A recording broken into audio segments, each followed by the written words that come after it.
Congratulations to the Tampa Bay Buccaneers who won Super Bowl 55, the ladies who slayed those pregame performances, and the Weeknd who lit up the Super Bowl halftime stage.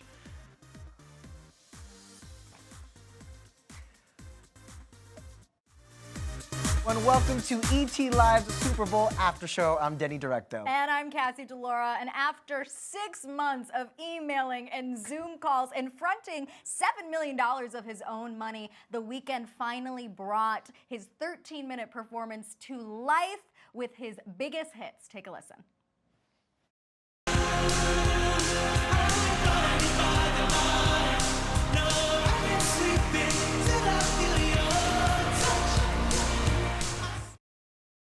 My eyes! It was so lit. Joining us now to help break down the Weeknd Super Bowl performance is our very own Miley Johnson. What's going on, Mel? Hey, I'm excited to be here. I feel like I'm actually doing something and going out. I've been in the house for too long. That's exactly right. And that's why the Weeknd, you could tell he acted up because he had the whole field to himself. Let's get into it, ladies. Milicia, starting with you. What do you think is the moment from the Weeknd's halftime show that everyone is going to be talking about tomorrow? I mean, I think there were a few moments. For me, I did want a bit more from his performance, but he did promise that he was going to deliver a cinematic experience. Yes. And that he did. I don't know if I was the only one, but at the beginning of his performance, I thought they were dolls in the stands. And then it took me a minute to figure out.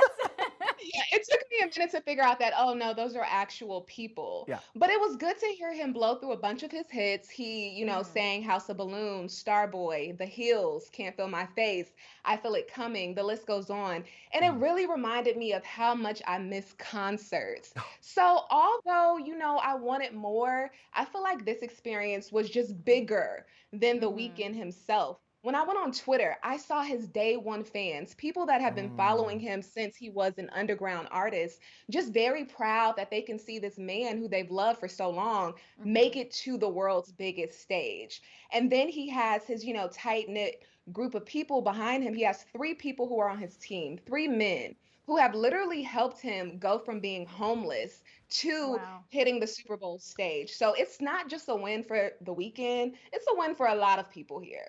I love that. It's funny, his team ahead of the Super Bowl, they talked about how this was not just a bucket list item for the Weeknd as an artist, but for their entire team. Like Lisa, you said, they've been together since the beginning. And it's funny that you mentioned the stage, because that I feel like is one of my biggest takeaways from his entire performance, because it kind of blew me away, because it really was, as Melissa, as you kind of said, it was a concert. And what I mean by that is it was a different setup than what we've seen before. And really, the pandemic allowed that in the sense of not having a stadium filled to capacity. And it's funny because ahead of the Super Bowl, E.T. spoke with the executive producer of the show. His name is Jesse Collins, and he teased that the Weeknd was going to use the stadium to present the show in a way that it's never been presented before. And it's like Bud Light Seltzer says, when life hands you lemons, make lemonade. And I feel like that is what the Weeknd did. He really utilized the entire stage to have those backup performers and make it really a spectacle. And then also being able to, as you see right there, freely use half of the field for pretty much like the last portion of his set. But what I loved the most, my favorite part, was it kind of looked backstage almost, but it was like a house of mirrors. It was this gold setup where he had the camera, it looked almost like my mother trying to FaceTime. He was like all over the place like that. Turning on the Zoom camera. Turning on the Zoom camera. I'm not gonna lie, he had us all kind of a little dizzy with that. But I thought it was really cool the way he just thought out of the box, no pun intended, even though he was in a box. And look, this is, it's arguably the biggest performance of the year and a big opportunity for artists. It's a tough gig though, because you do have to appeal to the masses, and that's why I think his set list was right. Like, I feel like he picked all the hits that a lot of people are familiar with, while also, paying homage to his current After Hours era, his current album. And I know that a lot of people, when it comes to the Super Bowl halftime show, their first question for the artist who's headlining is like, who are you bringing out? Well, we didn't get any special guests, but that's okay, because what we did get was the Weeknd and an army of doppelgangers.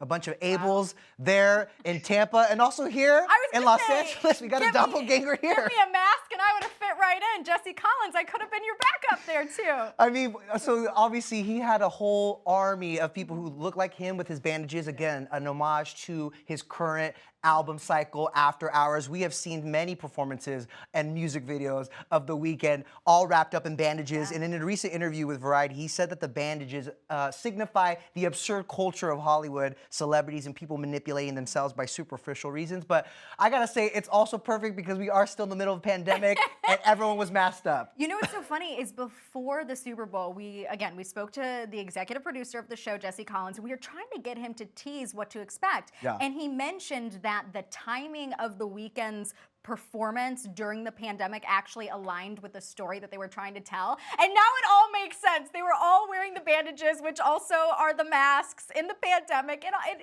the stars aligned right there. It all made sense. Alicia, can I ask you, did you feel like it needed maybe another special guest? Like, even though it was so amazing to see the sheer number of men and maybe women too in the red suits on the field, did you feel like it was missing just a little specialness?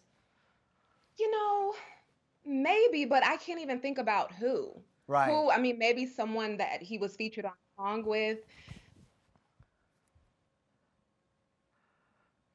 I honestly think that he did the best he could with what he had. As you mentioned, it is in the middle of a pandemic. And I'm just also proud of Jay-Z. You know, this is the second Super Bowl performance that he's curated under Roc Nation. And even though, like I said, this one might have been a little underwhelming, the quality is there and he's delivering what the people want. These are artists that the people want to see. You know, Shakira, J-Lo, we had them last year. This year we have The Weeknd. So he's doing a great job on that end. And of course, The Weeknd made history being the first Black artist to anchor a halftime show since the company entered that partnership with Jay-Z in 2019. So it's a big deal. I will say, Melissa, when you say, you know, the artists that people want to see, me as the people for a second, I wanted to see Ariana Grande. And the reason why I say that is I thought that maybe The Weeknd would kind of, you know, we are in the middle of a pandemic. It has not gone away. Right. We understand that his show has been altered because of this. So I thought he would take advantage of having the technology of, you know, having all of the monitors that maybe, you know, kind of like Ariana Grande would zoom in. Girl, you want Ariana Grande to zoom in. I would need her there, okay? It would be such a huge moment. Okay, never mind, I digress. I disagree. I was hoping for maybe... Command Z. Undo. I undo that statement. No, because it is, you know, a gig of a lifetime, even for those special guests. I was hoping for maybe a Daft Punk surprise. Obviously, he performed Starboy and I Feel It Coming, which were those collabs with those artists. And it would be cool to see some EDM maybe represented on the Super Bowl stage. But you know what? He really did turn it out. He brought the energy. He brought the spectacle. And he said he was going to bring something epic. And I think that's a perfect brought the fashion. I mean, a red suit. I mean, come on. Speaking of fashion and amazing talent, let's get into the national anthem because R&B singer Jazmine Sullivan and country superstar Eric Church, they joined forces for only the second duet in Super Bowl history. Take a listen at their amazing and incredible version of the Star Spangled Banner.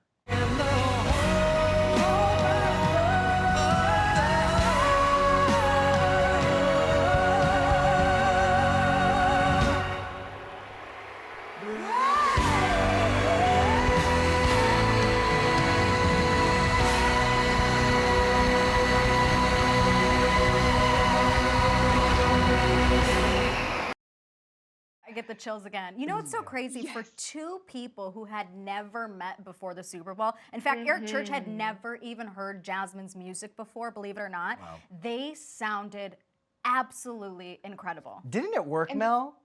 Yeah, that's the beauty of it though, Cassie. The fact that Eric has never heard her music before, there are a lot of people who haven't. Unfortunately, there are.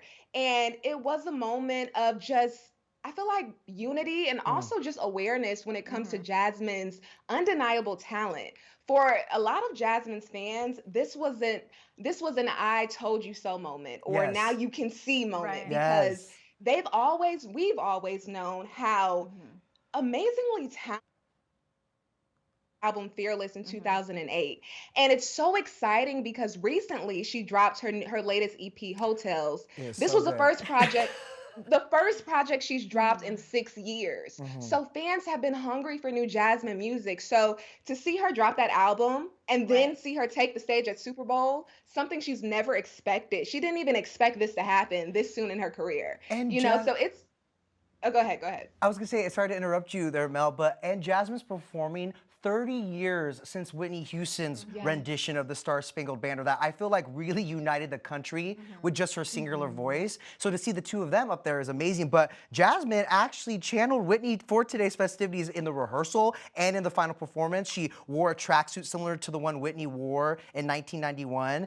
And then fans noticed that she's wearing this like headdress that looks awfully similar to the Bodyguard. It's what a cool full circle moment. Melissa, I wanted to ask you, and Denny too, a lot of people on social media right now are saying that Jazmine could have done this national anthem herself. And rightfully so, she absolutely could have had that moment, and that necessarily Eric Church wasn't needed. That's what I saw a lot of tweets were tonight. Do you agree with that? Yeah. I mean, crickets for a second. Like, I gotta be real. I gotta be honest. No shade to Eric Church. It really was a beautiful collaboration. Their voices mixed very well with each other. But as I said, the world was able to see Jazmine's talent. She's one of the greatest voices of our generation, and I've said that before.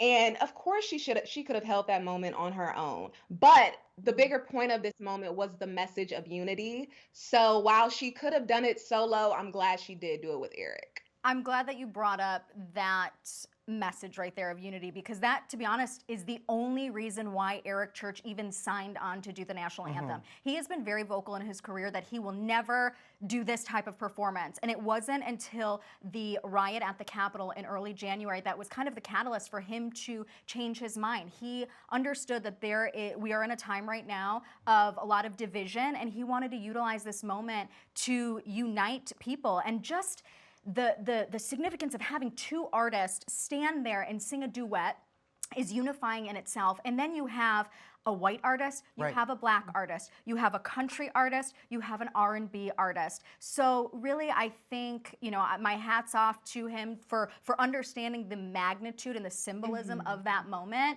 And so my response to all those on social media who I do, like I said, I think she could have handled that moment on her own 100%.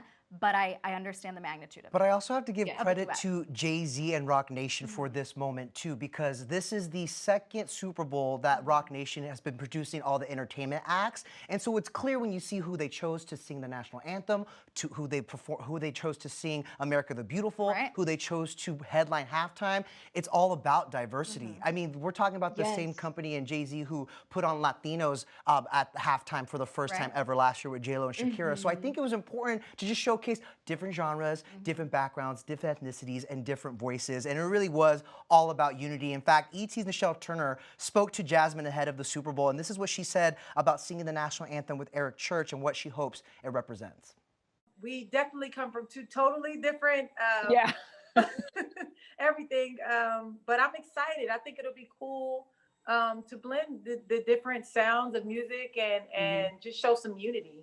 I just hope that it brings unity and it shows that you can be from two different parts of life and come together, for a good common cause, basically. What that performance felt like. It felt like people coming together for a good cause. We deserve that kind of like moment of unity and also levity too, because it was just kind of amazing to watch. I want the downloadable version. Yeah, can we get it on stream platforms? We'll get it track. All right, can I download it?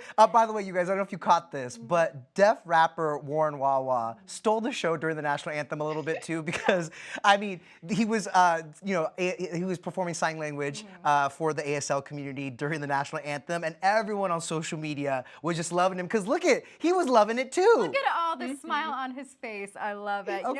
Everyone else on social media was also loving 23-year-old R&B musician Her, who sang America the Beautiful ahead of tonight's kickoff. Take a listen.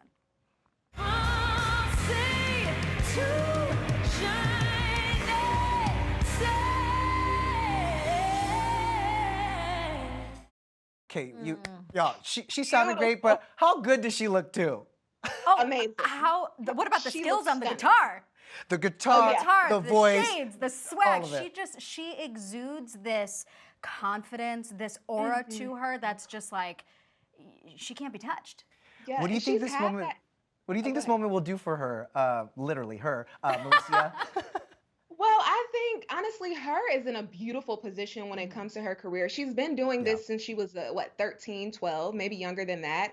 And now she's Grammy Award winning artist. She's really getting recognized for her skill and her talent. One thing that I really admired about her performance is the way the way she sung America the Beautiful. It was so fitting for where we are as a country right now. It wasn't all about, the bells and whistles. You heard the pain. But you also heard the love. You heard that this is a country that is beautiful, but we got some work to do. But I love it so much and we are working. So I love the way she did her rendition of the song. Earlier this week, ET's Kevin Frazier got a chance to speak to two-time Grammy winner her about what this opportunity meant to her. I'm a young Black girl from the Bay Area that never imagined that I would be on a stage like that. And I think it's a message to other young Black women, like, you can do it too. There's nothing that you can't do. Reach for the stars, and that's kind of what I think of. And being the first Black woman to do a collab with Fender and to be able to play my guitar on stages like this is I think, inspiring, and it's representation. Man, oh man, that performance. I still have chills going up and down my spine. But the superpower of the women, the ladies tonight continues. And I'm talking about Amanda Gorman, whose breakout year just continues. The 22-year-old poet became a household name after her Inauguration Day performance of her poem, The Hill We Climb, and has since signed to IMG Models. And now she made history with her pregame performance as the first poet at the Super Bowl. Take a listen. Let us walk with these warriors, charge on with these champions, and carry forth the call of our captains. We celebrate them by acting with courage and compassion, by doing what is right and just. For while we honor them today, it is they who every day honor us. Okay. She had some things to say. Yep. Yes, that last line is what got me. We honor them because every day they honor us. And of course, she was talking about first responders and the heroes out there. Something that Amanda just really brings power to is the power of words. I think she's bringing the significance of that to a new generation, how what we say really matters and how we can tell stories with not only our tonality, but the way we choose to say it. Just all of these technical things she does. It's just always a joy watching her. And I feel like I know her. She's my little sister. I feel like, don't you? We all feel like we know her. She's so relatable too, but she's speaking truth to power. And I feel like this really set the tone for the game and the rest of the show, because it really was a show. There was so much entertainment, you guys. And by the way, fun fact: Amanda tweeted before the game that, like, while some might think this opportunity came from the inauguration fame, she said she'd been talking with the Super Bowl for weeks now. So she had to keep this blessing a secret till now. But talk about a major flex. I mean, truly. It's her time. It's her time. And it's no doubt about that. Sometimes it's just your time and it's her time. Well, it's a good thing it's also award season too, because I feel like she... Get her to the Oscars. Get her to the Oscars. Let's go. Let's campaign it now. I love that. Well, our thanks to Milicia Johnson for popping in all the way over in Atlanta to talk Super Bowl.